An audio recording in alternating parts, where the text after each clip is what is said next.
Telegram 360 a présenté Info 360. Info 360 et on condense actualité journée en 360 secondes. Un plaisir de vous retrouver pour cette nouvelle page d'information. Bonsoir à tous et bienvenue à Info 360. Ce 7 février 2024 trouve Haïti au plus profond de l'abîme. 38 ans après la chute du régime des Duvalier, les acteurs ne sont pas parvenus à sortir le pays du marasme. L'économie est un lambeau, la société est plus que polarisée, les entrepreneurs politiques continuent de se battre pour la prise du pouvoir en dehors des filières démocratiques, tandis que la majorité de la population patauge dans la misère la plus abjecte. Ils sont nombreux à manifester dans les rues ce mercredi 7 février 2024. Gonaïve, Les Cayes, Wanamet, Miragouane, Cap-Haïtien, Jérémy s'agitent depuis des jours pour exiger le départ du Premier ministre ce 7 février, conformément à l'article 20 de l'accord du 21 décembre publié dans le journal officiel Le Moniteur. La police a dispersé à coups de gaz lacrymogène les manifestants, les morts et les blessés recensés, les entreprises et les institutions étatiques mises à sac, la paralysie des activités scolaires et commerciales en province et à Port-au-Prince n'auront pas suffi à emporter le pouvoir, du moins pas encore. Autre sujet, 5 membres de la brigade de surveillance des aires protégées ont été tués ce mercredi 7 février dans les affrontements avec des agents de l'UDMO à la boule.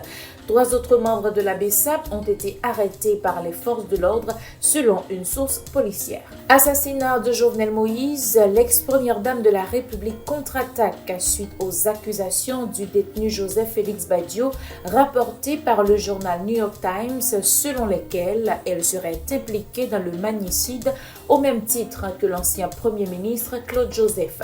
Les assassins courent toujours les rues, martèle Martine Moïse dans une vidéo postée sur sa page X, autrefois Twitter. Nous ne céderons pas à la diversion et encore moins à l'intimidation, insiste la veuve du 58e président d'Haïti, très amère contre l'appareil judiciaire du pays, qui selon ses propos est au service d'un petit groupe. À l'occasion de ce 7 février 2024 qui marque le 31e mois du crime, elle invite la population à intensifier la lutte pour la libération du pays. Nous pas nan kase fè couvrir ça.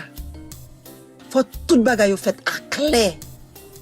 Peuple là, on continue bataille. Pour nous faire qu'est sauter à changer quand yok pour paix. On continue bataille pour président Jovenel Moïse joindre justice pendant nous tout a joindre justice sociale que n'a cherché. C'est droit nous pour nous sécurité. Nous tout profiter renouveler plainte nous devant société pour moun sa yo qui pensait que c'est intouchable et qui servent avec justice là comme fret pour caler victime yo. Yo servent avec justice là comme drap pour couvrir tête yo. Nous prenons engagement yon l'autre fois encore pour nous continuer bataille pour côté peuple là qui jodi a chercher justice sociale pour tête li.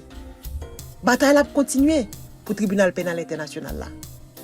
Peuple haïtien, continuez caler genoux, continuez défendre droit nous. Justice paye nous en bas chaîne. On camper pour nous libérer.